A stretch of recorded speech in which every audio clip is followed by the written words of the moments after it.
ઝાલોદ વિધાનસભા 130ના ધારાસભ્ય મહેશ ભુરિયા દ્વારા મતવિસ્તારમાં સમાવિષ્ટ વિવિધ ગામ ખાતે પ્રાથમિક શાળામાં અભ્યાસ કરતા બાળકોને વધુ સારી સુવિધા મળી રહે તે હેતુથી સમગ્ર શિક્ષા અંતર્ગત 467 લાખના માતબર રકમના ખર્ચે 42 ઓરડાઓનું ખાતમુહૂર્ત કર્યું। આ નવીન ઓરડાઓનું સકારાત્મક અને ઉર્જાસભર વાતાવરણ વિદ્યાર્થીઓના ભણતરને વધુ સુદૃઢ બનાવશે।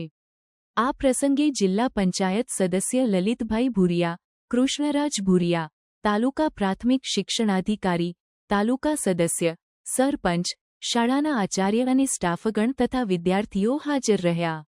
ઓરડાઓની વિગત। કાળીમહુડી ગામે કાળીમહુડી પ્રાથમિક શાળામાં 88 લાખના ખર્ચે નવીન 8 ઓરડાઓનું ખાતમુહૂર્ત। મોટીહાંડી ગામે મોટીહાંડી પ્રાથમિક શાળામાં 44 લાખના ખર્ચે નવીન 4 ઓરડાઓનું ખાતમુહૂર્ત। નાનીહાંડી ગામે નાનીહાંડી પ્રાથમિક શાળામાં 165 લાખના ખર્ચે નવીન 15 ઓરડાઓનું ખાતમુહૂર્ત।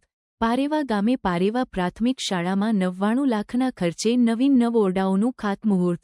આંબા ગામે આંબા પ્રાથમિક શાળામાં 71 લાખના ખર્ચે નવીન 6 ઓરડાઓનું ખાતમુહૂર્ત।